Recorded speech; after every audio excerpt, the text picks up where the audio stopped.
नमस्कार। India debate में आप सबका स्वागत है। मैं हूं आशुतोष पाठक। इसके पहले कि हम आपसे बातचीत शुरू करें, मैंने कहा था आपको कि एक बेहद इंपॉर्टेंट अपडेट लेकर के मैं आऊंगा और आपसे शेयर करूंगा। इसके पहले कि हम ये बातचीत आपसे शुरू करें और आपको अपडेट दें, मैं आपसे हाथ जोड़कर विनती कर रहा हूं, आग्रह कर रहा हूं कि जिन्होंने हमारे चैनल को सब्सक्राइब नहीं किया है, आप सभी मित्रों से हमारा आग्रह है कि आप हमारे चैनल को सब्सक्राइब करें। हमारे जो भी दर्शक हैं, जहां कहीं भी मुझे देख रहे हैं आप, देश के जिस किसी भी हिस्से में, दुनिया के जिस किसी भी हिस्से में आप मुझे देख रहे हैं, मैं आपसे अनुरोध करता हूं कि हमारे चैनल को सब्सक्राइब करें, लाइक करें और हमारे वीडियो को शेयर भी करें। अब इस अनुरोध के बाद शुरू करते हैं आज का विशेष अपडेट।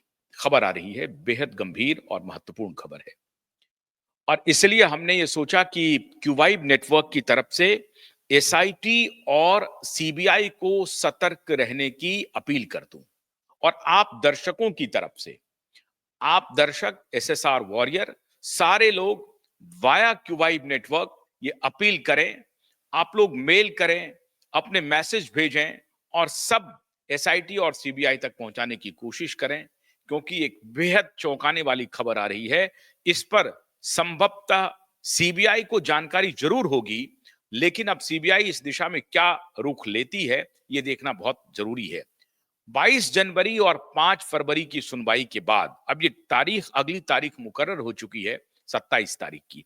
इस बीच में बहुत सारे उठापटक होने वाले हैं और इतनी हलचल पैदा हो रही है पावर गैलरी में या उन लोगों में जिनके ऊपर बहुत गंभीर गाज गिरने वाली है। खबर आ रही है कि सुशांत और दिशा केस में जो प्राइम एक्यूज्ड हैं, वो देश छोड़ सकते हैं, कहीं बाहर जा सकते हैं, अपना ठिकाना बदल सकते हैं, क्योंकि एक तो उन लोगों को बिल्कुल वो अलग थलग पड़े हुए हैं। मैंने कल भी आपको इस बात की जानकारी दी थी और अब ये खबर आ रही है कि सीबीआई जैसे जैसे और एसआईटी जैसे जैसे अपना शिकंजा कस रहा है, वो लोग ये कोशिश कर रहे हैं कि अगर सीबीआई ने हमें 27 फरवरी के पहले अरेस्ट कर लिया या 27 फरवरी की सुनवाई तक इंतजार किया और उसके बाद अगर कोर्ट का कोई भी वर्डिक्ट आता है इस दिशा में कि इसे गिरफ्तार किया जाए और सीबीआई से स्टेटस रिपोर्ट मांगा जाता है, तो सीबीआई कुछ ना कुछ पहलकदमी कर सकती है। सीबीआई अपना पल्ला झाड़ने के लिए, सीबीआई अपनी साख बचाने के लिए वो काम कर सकती है जिससे उसकी साख बचे। और वो काम क्या होता है? एक बहुत ही, आप इसे कहें कि ये एक ड्रामेटिक सीन होगा कि अगर सीबीआई, फर्ज कीजिए कि 27 फरवरी के पहले रिया चक्रवर्ती को गिरफ्तार कर लेती है और एसआईटी उधर आदित्य ठाकरे को सम्मन भेज देता है, तो बहुत बड़ी हलचल मच जाएगी। अब सीबीआई में भी और एसआईटी में भी आदित्य ठाकरे और रिया चक्रवर्ती के मोल घुसे हुए हैं, मतलब उनके स्पाई घुसे हुए हैं, जो सीबीआई की पहलकदमी की संभवतः कुछ लीक खबरें उन तक पहुंचा रहे हैं। अब सीबीआई उस पर भी शिकंजा कस रही है कि कहीं कोई हमारी खबर को लीक तो नहीं कर रहा है और एसआईटी भी ये देख रही है कि जिस तरीके से हम बिना किसी शोर शराबे के एक्शन में लगे हुए हैं, फैक्ट्स कलेक्शन में लगे हुए हैं और फैक्ट्स को तहकीकात कर रहे हैं उसका, और ये जांचने की कोशिश कर रहे हैं कि इसमें असली गुनहगार कौन है, गुनाह हुआ तो हुआ क्यों, उसकी मंशा क्या थी। सिर्फ ये मंशा नहीं हो सकती है कि दिशा सालियान का रेप कर दिया और उसकी हत्या हो जाए। उसके पीछे का कारण क्या है, क्यों रेप हुआ, क्यों हत्या की गई, क्या इसके पीछे कोई और साजिश है। और चूंकि दिशा सालियान के बलात्कार और हत्या की खबर है और उसके ठीक 5-7 दिन के बाद एक सुपरस्टार की मौत हो जाती है, उसकी हत्या हो जाती है, तो इस दोनों की कड़ियों को जोड़ने में एक प्रकार से सीबीआई लग गई है और एसआईटी भी लग गई है। सीबीआई और SIT stand alone investigation in दोनों का नहीं हो चुका। ये बात मैं कई बार आपको समझा चुका हूं। हमें और आपको ये लग रहा है कि सीबीआई अलग जांच कर रही है, एसआईटी अलग जांच कर रही है। और इसीलिए आपको याद होगा जब आदित्य ठाकरे ने यह कहा था कि सीबीआई ने हमें क्लीन चिट दे दिया है, क्योंकि इनको मालूम है कि सीबीआई के पास ऑफिशियली केस तो नहीं, मुंबई पुलिस की जांच पर और एसआईटी पर है, बनी हुई है। जब 2022 में पहली बार दिसंबर में एसआईटी के गठन की घोषणा हुई थी, तो सीबीआई के कान खड़े हो गए थे और तब सीबीआई को लगने लगा था कि मैं जो इस केस में आगे नहीं बढ़ रहा था, या और जो इन्वेस्टिगेशन करने में मुझे जो दिक्कत हो रही थी, वो असली दिक्कत सीबीआई की ये थी कि दिशा सालियान का केस सीबीआई के पास नहीं था और दिशा सालियान के केस को मुंबई पुलिस क्लोज कर चुकी थी। तो जो मैंडेट सीबीआई का नहीं था, उसमें हस्तक्षेप करना था, उसमें हस्तक्षेप करना था। सीबीआई कर सकती थी, आराम से कर सकती थी, क्योंकि सीबीआई जैसे ही जांच को आगे बढ़ाएगी, उसका ट्रेल दिशा सालियान की मृत्यु तक पहुंच जाएगा और जैसे ही ट्रेल दिशा सालियान की मृत्यु तक पहुंचेगा, तो मुंबई पुलिस कटघरे में होगी और मुंबई पुलिस तक सीबीआई पहुंचेगी। तो ये सीबीआई ये अनुमान लगा रही थी कि हम कैसे मुंबई पुलिस तक पहुंचे और क्या तरीका हो सकता है। इस बीच में जैसे ही दिसंबर 2022 में एसआईटी के गठन की घोषणा की देवेंद्र फडणवीस ने, सीबीआई को बहुत बड़ा रिलीफ मिला और उनको लगा कि अगर एसआईटी अपनी फाइंडिंग्स हमें देती है, तो हमारी जो जांच की प्रक्रिया है उसमें थोड़ी आसानी हो जाएगी और इसीलिए सीबीआई और एसआईटी एक कोऑर्डिनेटेड इन्वेस्टिगेशन चल रहा है, अंदर खाने चल रहा है। इसकी जानकारी किसी को कानो कान नहीं हो रही है, क्योंकि यह मामला बेहद गंभीर है। मैंने पहले भी कहा था आपको कि इसमें आदित्य ठाकरे, उद्धव ठाकरे ये गेम प्लान सेट कर सकता है कि साहब ये हमारे खिलाफ पॉलिटिकल वेंडेटा की बात हो रही है और राजनीतिक रंजिश से हमारे खिलाफ ये स्कोर सेट किया जा रहा है। और भारतीय जनता पार्टी ये चाहती नहीं है कि हमारे ऊपर वो कोई तोहमत लगाए कि हमें कोई व्यक्तिगत रंजिश है, कोई राजनीतिक रंजिश है, इस वजह से हम उद्धव ठाकरे के बेटे को इसमें इंप्लीकेट कर रहे हैं। क्यों कह रहा हूं ऐसा? आपको याद होगा कि अनिल देशमुख ने चुनाव के पहले, लोकसभा चुनाव के पहले, उन्होंने एक शिगुफा दिया कि देवेंद्र फडणवीस ने किसी व्यक्ति को हमारे पास भेजा था एक कागज लेकर के और कहा था कि इस कागज पर दस्तखत कर दीजिए और आपको जो चाहिए वो हम करने के लिए तैयार हैं। आप भारतीय जनता पार्टी में आना चाहते हैं तो बीजेपी में भी आइए, आपका बहुत बहुत स्वागत है।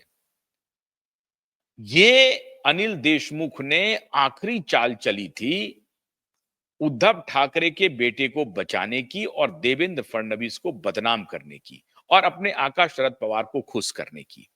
उस वक्त महाविकास अघाड़ी ये कोशिश कर रही थी कि हम एक बहुत ही यूनाइटेड हाउस के रूप में दिखें और देवेंद्र फडणवीस को विलेन बनाएं पूरे महाराष्ट्र में। और उन्होंने अपने जितने घोड़े थे, महाविकास अघाड़ी के लोगों ने, उन्होंने सारे घोड़े खोल लिए देवेंद्र फडणवीस को विलेन बनाने के लिए। और आखिर में अनिल देशमुख के मुखारबिंद से ये बयान दिलवाया कि देवेंद्र फडणवीस ने मेरे पास एक विधायक या किसी अपने क्लोज सहयोगी को हमारे पास भेजा था और कहा था कि इस कागज पे आप सिग्नेचर कर दीजिए। और वो कागज था, ये एफिडेविट था कि साहब दिशा सालियान की मौत में आदित्य ठाकरे का हाथ है और जिसको जिसको लेकर के हमने नकार दिया और हमने कहा कि मैं सहमत नहीं हूं, मैं ऐसा काम नहीं करूंगा, मैं कोई सिग्नेचर नहीं करूंगा। मुझे जो कहा जा रहा है कि आप आदित्य ठाकरे का नाम ले लीजिए, आप पूरी तरह से एंटीलिया केस में भी बरी हो जाएंगे, हर केस में आपको बरी कर दिया जाएगा और आप चाहें तो भारतीय जनता पार्टी का रुख कर सकते हैं, मंत्री पद भी मिल सकता है।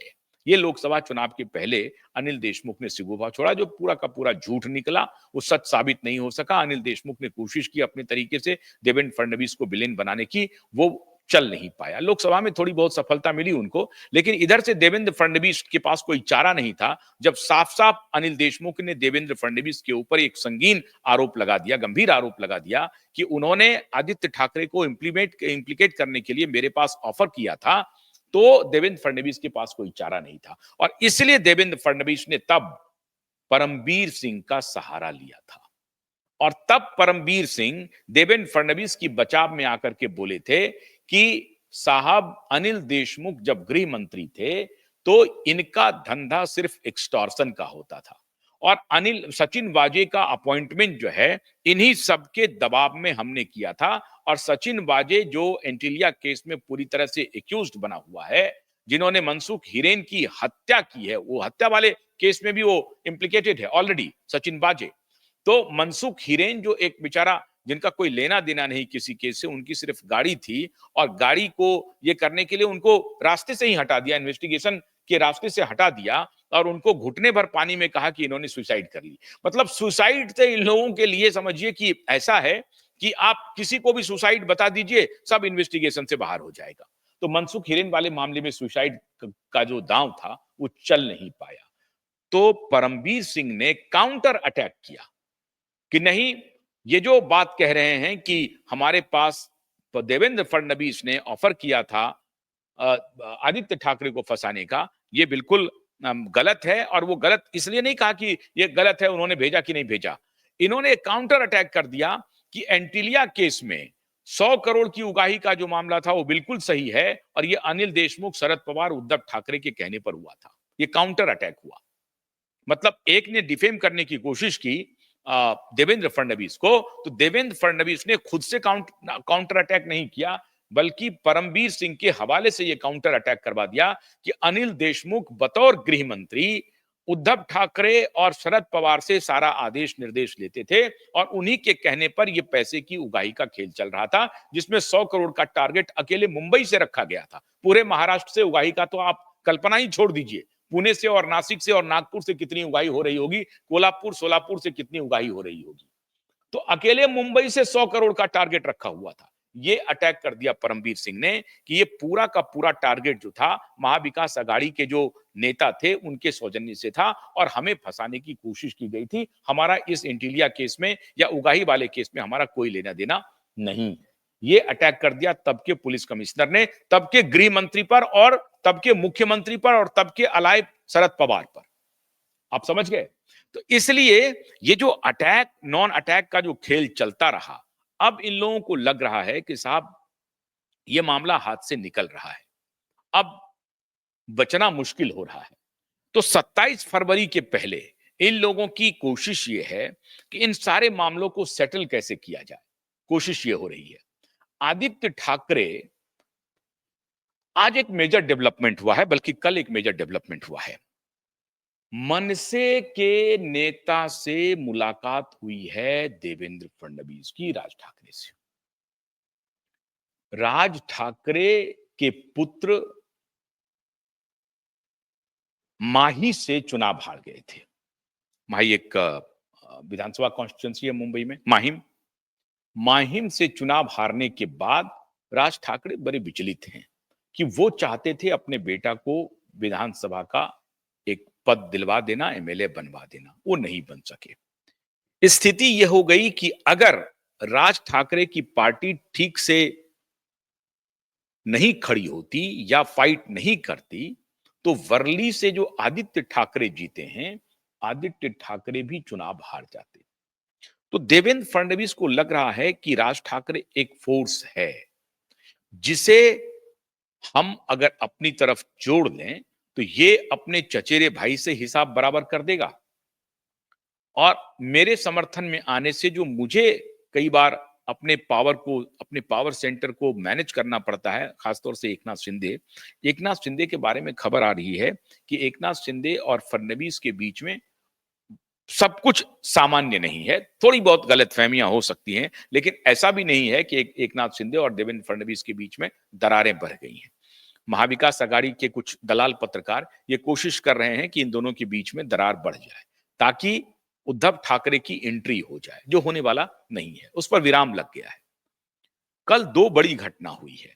एक तो राज ठाकरे के घर पे देवेंद्र फडणवीस की मुलाकात हुई है और उसमें यह कहा जा रहा है कि राज ठाकरे के बेटे को, जो माहिम से चुनाव हार गए थे, उनको लेजिस्लेटिव काउंसिल का सदस्य मतलब एमएलसी बनाया जा सकता है।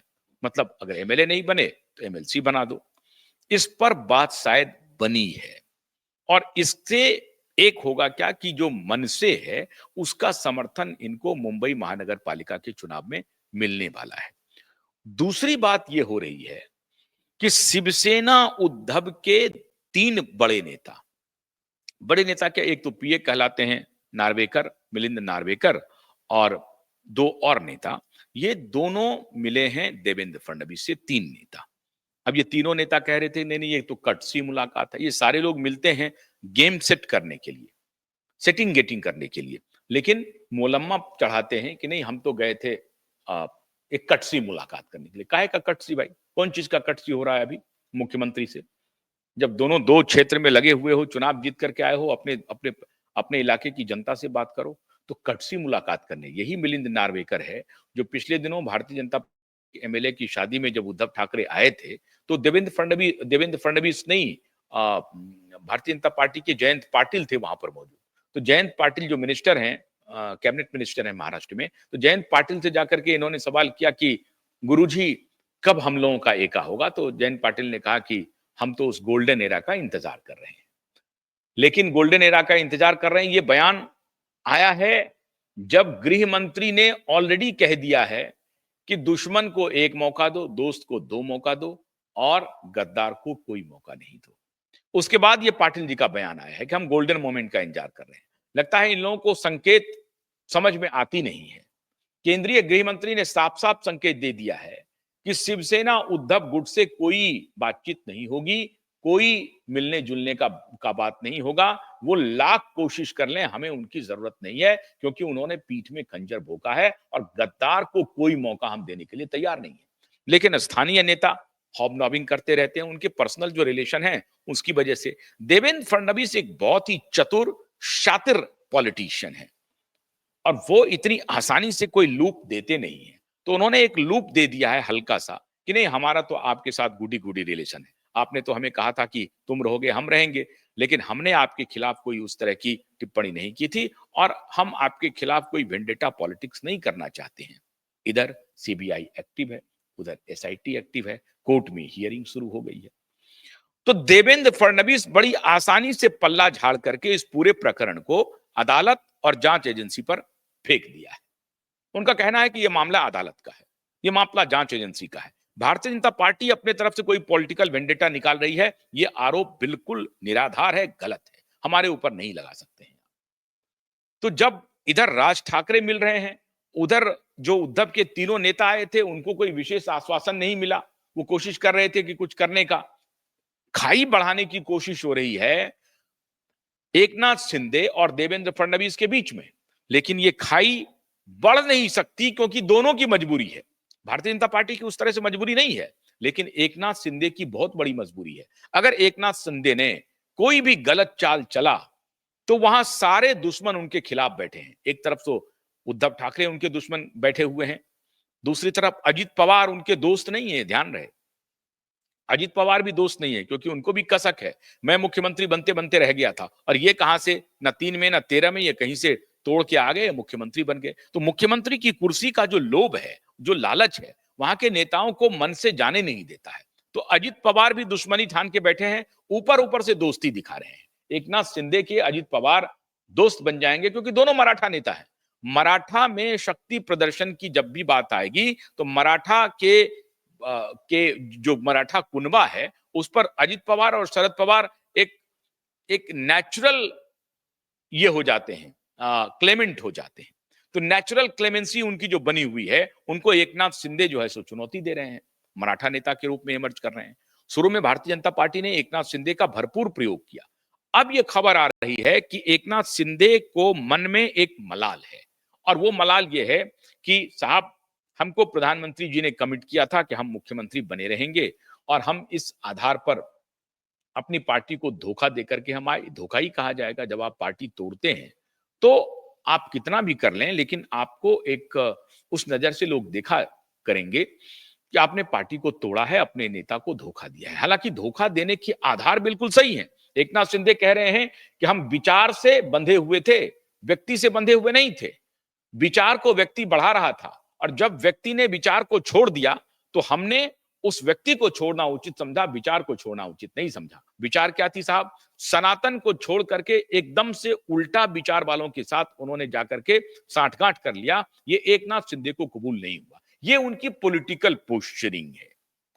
ऐसा वो राजनीतिक बयान के रूप में दे रहे हैं कि हमने विचारों से समझौता नहीं किया, हमारे नेता ने विचारों से समझौता करके बिल्कुल विपरीत विचारधारा वाली पार्टियों के साथ जाकर के बैठ गए। ये हमें कबूल नहीं था और जब से वो उनके साथ गए तब से मेरे मन में जो है अकुलाहट थी और मैं उस बेचैनी को ठीक से कोप अप नहीं कर पा रहा था, उस बेचैनी को खत्म नहीं कर पा रहा था। और ये मेरी बेचैनी थी, इसलिए मैं लाइक माइंडेड, अपनी विचार से मिलता हुआ जो कुछ भी विचार वाली पार्टी थी, मैंने उनके साथ संबंध बनाना बेहतर समझा और इसीलिए भारतीय जनता पार्टी के साथ हमने गठबंधन किया। अब बदले में भारतीय जनता पार्टी ने हमें अवार्ड दिया क्योंकि हमने विचारधारा को नहीं छोड़ा। ये एकनाथ शिंदे का पॉलिटिकल स्टेटमेंट है।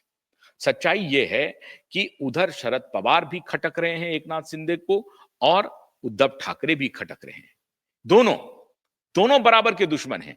एकमात्र दोस्त जो अभी बने हुए हैं वो है देवेंद्र फडणवीस और भारतीय जनता पार्टी। अगर देवेंद्र फडणवीस ना भी हों तो भारतीय जनता पार्टी सॉलिड एकनाथ शिंदे के साथ खड़ी है, एकनाथ शिंदे की शिवसेना के साथ खड़ी है और उन्हें मदद कर रही है। कम से कम प्रधानमंत्री नरेंद्र मोदी और अमित शाह, ये दोनों एकनाथ शिंदे के साथ मजबूती के साथ बने हुए हैं। इसलिए देवेंद्र फडणवीस अगर कोई इधर उधर की बात करें भी और कोई चाल चले भी तो बहुत बहुत महत्व नहीं रखता है, क्योंकि एकनाथ शिंदे की कुर्सी भी सुरक्षित है और एकनाथ शिंदे को कट टू साइज करने की कोई योजना भारतीय जनता पार्टी की नहीं है। भारतीय जनता पार्टी नहीं चाहती है एकनाथ शिंदे को कट टू साइज किया जाए। तो ये सारे दरवाजे ऐसे लग रहे हैं जिसमें बार बार शिवसेना उद्धव के नेता कोशिश कर रहे हैं कि कोई एका हो जाए, कोई बात बन जाए। 22 जनवरी चली गई, 5 फरवरी चली गई, 27 फरवरी आने वाली है, पता नहीं कोर्ट क्या करेगी। ऐसी परिस्थिति में अब जो अलग थलग पड़े हुए हैं, हर दरवाजा वो खटखटा चुके हैं, बात नहीं बन रही है, तो अब एक दरवाजा की तलाश है और वो दरवाजा है भारत से बाहर जाने का दरवाजा। और ये जानकारी विश्वस्त सूत्रों के हवाले से मिल रही है कि मुमकिन है कि 27 फरवरी के पहले या 27 फरवरी के तुरंत बाद अगर कोर्ट ने ऐसा कोई वर्डिक्ट दे दिया पीआईएल को एक्सेप्ट करते हुए कि साहब इमीडिएट कस्टोडियल इंक्वायरी की जाए और जो कुछ भी पीआईएल में कहा गया है उसका मुंबई पुलिस संज्ञान ले और सीबीआई संज्ञान ले, अगर ऐसा निर्देश हो गया तो रिया चक्रवर्ती को सीबीआई को अरेस्ट करना मजबूरी होगी और आदित्य ठाकरे को भी गिरफ्तार करना मजबूरी होगी एसआईटी के लिए। तो ये 27 फरवरी का जो भूत है ना, इधर हलकों में कोहराम मचा दिया है। इसलिए ये सारे राजनीतिक तिकड़म किए जा रहे हैं।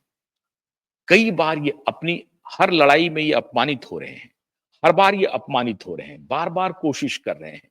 बीच में गुलदस्ता देकर के फोटो खिंचाने के साथ कोशिश किया नागपुर में, फिर बेटा यहां पर मुंबई में आकर के मिलने के लिए चले गए कुछ और कहानी लेकर के। लेकिन इधर केंद्रीय गृह मंत्री पहुंचे शिरडी और वहां पर कह दिया कि गद्दारों को कोई मौका नहीं देंगे। ये संदेश फडणवीस के लिए था, ये संदेश उद्धव ठाकरे को नहीं था, ये संदेश फडणवीस को था कि भाई तुम ज्यादा मेल जोल मत बढ़ाओ, दया मत रखो। जो जो कृतघ्न होते हैं, जो दुष्ट होते हैं, जो गद्दार होते हैं, वो दया के पात्र नहीं होते हैं। अगर तुमने एक बार भी दया दिखाई तो उस वक्त तो वो मान लेगा, लेकिन फिर वो अपनी बारी का इंतजार करेगा और फिर वो कोबरे की तरह तुम्हें डस लेगा। तो केंद्रीय गृह मंत्री ने साफ साफ संकेत दे दिया है कि गद्दार से कोई समझौता नहीं होगा और जिसके लिए गद्दार शब्द का प्रयोग हो रहा है, उन्होंने तो साफ ही कहा था या तो तुम रहोगे या मैं रहूंगा। तो अब देख लो कौन रहेगा, अब तय करो कि कौन रहेगा महाराष्ट्र में। तो महाराष्ट्र से ही नहीं, देश से भागने की तैयारी की जा रही है और इसमें सबसे कमजोर कड़ी रिया चक्रवर्ती है। रिया चक्रवर्ती के जो दोस्त गण हैं, जो मित्र मंडली है, खबर आ रही है कि उन्होंने उनका साथ छोड़ दिया है और ये साथ बड़े बड़े लोगों के हिदायत पर छोड़ा गया है। कई बार होता है कि दिल लग जाती है तो भाई साथ जल्दी एकाएक तो छूटती नहीं है, लेकिन धीरे धीरे छूट जाएगी। नशा है ना, अगर शराब का नशा है तो यकायक नहीं छूटेगा, सिगरेट का नशा है तो यकायक नहीं छूटेगा, लेकिन प्रयास करने पे धीरे धीरे करने पे छूट सकता है। तो यही बात उनके दोस्तों के साथ अभी हो रही है। वो दोस्त अभी मशगूल हो गए हैं अपने बिजनेस में, अपने व्यापार में और जो दूसरे जो दूसरे मित्राणियां आएंगी तो उनका भी स्वागत करना है। जो दूसरी गर्लफ्रेंड हैं, सारे फ्रेंड ही होते हैं, तो उनका भी स्वागत करना होता है।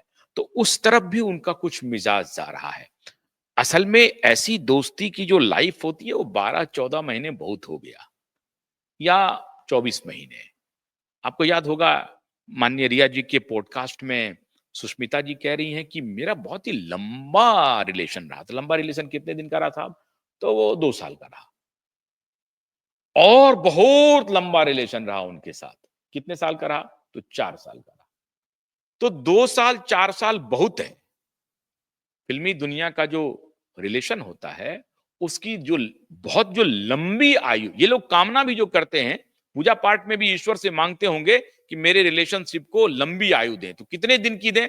तो 24 महीने की दे दें या 48 महीने की दे दें, इससे ज्यादा ना दें। क्योंकि इससे ज्यादा ये लोग खुद भी बर्दाश्त करने की हैसियत में नहीं रहते एक दूसरे को। तो ये इनकी हालत है। तो लंबा जो रिलेशन था 48 महीने का, बतौर सुष्मिता जी और बतौर होस्ट जो रिया चक्रवर्ती उनसे पूछ रही हैं, तो बतौर होस्ट जो है ये इनका कालखंड अब खत्म हो गया। वो दोस्ती का जो कालखंड था वो खत्म हो गया। और वो कहा जा रहा है कि 12 महीने में ही नशा शायद उतर गया है। और नशा उतारने में बड़े बड़े लोग इसमें बड़ी भूमिका निभाई है। हो सकता है क्यूआईब नेटवर्क की भी बड़ी भूमिका हो, हालांकि वो स्वीकार नहीं करेंगे। लेकिन क्यूआईब नेटवर्क लगातार उनको सचेत करता रहा है कि भैया ये रास्ता छोड़ दो, जिस रास्ते पर आप जा रहे हो। किसने आपको इस रास्ते में ढकेला है? इस पूरे रास्ते को छोड़ो, ये रास्ता ठीक नहीं है। और उनके लिए तो बहुत सारे रास्ते अभी कठिन हैं। बिल गेट्स इधर उधर बहुत सारे गैंग में वो गैंग अप हैं, तो उनको तो हम ये सलाह देते ही रहते हैं कि रास्ता छोड़ दो। उधर आ गया है मस्क, वो डंडा लेके खड़ा है। सैम ऑल्टमन पर भी अभी डंडा चल रहा है, आप देख रहे हैं ना। ये सब उसी गैंग का है। तो अभी एआईए करने एआई समिट में गए हैं मोदी जी। अब मोदी जी अब कल जाएंगे, ट्रंप से भी मिलेंगे और मस्क से भी मिलेंगे। अब देखना वहां पर है कि मस्क मिलते हैं कि नहीं मोदी जी से, क्योंकि मस्क को खबर है कि ये जो गेट्स है इन्होंने मोदी को कब्जा किया हुआ है। तो मोदी को ये उनको विश्वास दिलाना पड़ेगा कि हम गेट्स वेट्स के साथ नहीं है, बड़ा फ्रॉड आदमी है वो आ गया था हमारे यहाँ, हम प्रधानमंत्री थे, विदेशी लोग हैं, बड़े बिजनेसमैन है, हमने उनको बुला लिया था, बस इतना ही रिलेशन है हमारा, हम उनसे कोई प्रभावित नहीं है। और कोविड का भी खेल पता चल गया है। तो ये सारी बातें अब धीरे धीरे हमने भी कोशिश की है समझाने की इनके मित्र को, और शायद वो मित्र समझ गए हैं। और वैसे भी जो लॉन्जिविटी ऑफ रिलेशनशिप जो है वो 12 महीने से 24 महीने, तो 24 मंथ में ये कंप्लीट हो गया होगा मेरे ख्याल से। 24 महीना नहीं चला होगा, 12 महीने में ये चैप्टर क्लोज हो जाएगा। तो वो भी क्लोज हो गया। अब इनके पास कोई रास्ता नहीं है। तो हो सकता है कि दोस्तगण इनको मदद करें कि भैया तुम यहां से फुर्र हो जाओ, बाहर चली जाओ, किसी ऐसी जगह पे चली जाओ जहां 5-10 साल बिता लो, तो देखते हैं केस वेस जब निपट जाएगा तो देखेंगे। ऐसी बातें हो सकती हैं, इसकी सूचनाएं आ रही हैं। इसीलिए क्यूबाइब नेटवर्क इतना विशेष विस्तार से एसआईटी और सीबीआई को अलर्ट कर रही है कि ये बातें हो सकता है कि 27 फरवरी के पहले घटित हो जाएं। तो 27 फरवरी के पहले माननीय सीबीआई जी, माननीय एसआईटी जी, माननीय देवेंद्र फडणवीस जी और माननीय गृह मंत्री जी, कृपा करके सीबीआई को आदेश दीजिए कि जो जो गुनहगार हैं, जिनको जिनको अभी इन्वेस्टिगेशन में शामिल होना है, उन सबको फौरन से पेशतर गिरफ्तार करे। 27 फरवरी को हो सकता है कि कोर्ट ये संज्ञान ले ले कि सीबीआई अभी तक कर क्या रही है। तो सीबीआई को कुछ तो दिखाने के लिए होगा। तो सीबीआई और एसआईटी दोनों से मेरा अनुरोध है कि कृपा करके आप आप प्लीज नजर बनाइए रिया, खासतौर से रिया और आदित्य ठाकरे पर। ये दोनों देश छोड़ सकते हैं। देश छोड़ेंगे तो 1 साल 2 साल 3 साल के लिए नहीं। हालांकि सीबीआई के पास इनका पासपोर्ट जमा है, कोर्ट के पास इनका पासपोर्ट जमा है, ये जाएंगे कैसे? जाने के लिए इनको अनुमति लेनी पड़ेगी। इनका लुकआउट नोटिस पास हुआ है लेकिन पासपोर्ट तो वापस कर दिया गया है। तो जाने के लिए इनको अनुमति लेनी पड़ेगी, लेकिन कोई ना कोई ये बहाना बनाएंगे और फिर कोर्ट में अपियर होकर के फिर इनको आदेश मिल जाएगा। ये ध्यान रखिएगा। इसलिए पहले से क्यूबाइब नेटवर्क आपको अलर्ट कर रहा है कि फिर किसी पेडिग्री का, फिर किसी कंपनी का कोई इवेंट बना करके कहीं दुबई, बाली या कहीं और ना हो जाए। इस बार फिल्म फेस्टिवल भी कहीं कुछ होने वाला होगा, तो कांस का, इधर का, उधर का, कुछ भी बना करके आ जाएगा, फ्रांस का, कुछ भी कर लेंगे ये। तो उससे अलर्ट रहिएगा कि कोई ईमेल आए तो इस बार ईमेल की कोई बात नहीं, इनको कह दीजिए साहब अभी कोर्ट में मामला हियरिंग चल रहा है, हम इसमें आपको जाने की इजाजत नहीं देंगे। और आदित्य ठाकरे पर भी खास नजर रखिए, वो लंदन की सैर कर सकते हैं। खबर है, खबर है, खबर हो सकता है झूठ भी हो, खबर पूरी तरह से झूठ हो, लेकिन इस संभावना से इनकार नहीं किया जा सकता। जो हमारे खबरी हैं, जो हमें सूचना दे रहे हैं, उस संभावना से इनकार नहीं किया जा सकता है। मैंने आपको पहले भी कहा है, हमेशा अपडेट दिया है, इसलिए फिर मैं आपको अलर्ट कर रहा हूं, दोनों को, एसआईटी को भी और सीबीआई को भी, कि माननीय क्यूवाइब नेटवर्क का अनुरोध मान लीजिए और इन लोगों पर न सिर्फ नजर बनाए रखिए, बल्कि अगर बाहर जाते हैं तो गिरफ्तार कर लीजिए। बाहर जाने के पहले इन्हें गिरफ्तार कर लीजिए और कोर्ट में आप अपना स्टेटस रिपोर्ट भी डाल दीजिए ताकि आपकी साख बची रह जाए। ये मेरी आपसे गुजारिश है, संभावना ऐसी हो सकती है और हम उम्मीद करते हैं कि एसआईटी और सीबीआई बहुत गंभीरता के साथ, चूंकि इस मुद्दे को जांच कर रही है, वो इस विषय पर कोई लूप होल्स नहीं छोड़ेंगे और कोई ढीला ढाला रवैया नहीं अपनाएंगे। यही हमारी भी गुजारिश है। अब देखते हैं आगे होता क्या है। लेकिन आपसे विदा लेने से पहले मैं एक बार फिर आपसे अनुरोध कर रहा हूं कि हमारे इस वीडियो को अधिक से अधिक शेयर कीजिए। जिन्होंने हमारे YouTube चैनल को सब्सक्राइब नहीं किया है, वो सब्सक्राइब भी करें और लाइक भी करें। हमारे फेसबुक पेज को भी लाइक करें, शेयर करें और हमारा जो इंस्टाग्राम है, हमारा जो रंबल का पेज है, उस सबको देखें। टेलीग्राम के पेज पर जाएं, टेलीग्राम का जो हमारा चैनल है उस पर भी जाएं। जितने हमारे नेटवर्क हैं उनको भी देखें। QYibe.in और prakashtv.in पर भी आप लॉग इन कर सकते हैं अपडेट खबर के लिए। वहां आपको साइंटिफिक खबरें मिलेंगी QYibe.in को लेकर के, और prakashtv.in पर भी जाएं। तो लाइक, शेयर, सब्सक्राइब ये जरूर करते रहें और हमारे सभी नेटवर्क को QYibe.in, प्रकाश टीवी और फेसबुक, रंबल, बिटचुट, इन सबको जाकर के खंगालें, टेलीग्राम चैनल सबको जाकर के खंगालें। आपको कुछ ना कुछ अपडेट मिलता रहेगा। बहुत बहुत शुक्रिया, नमस्कार।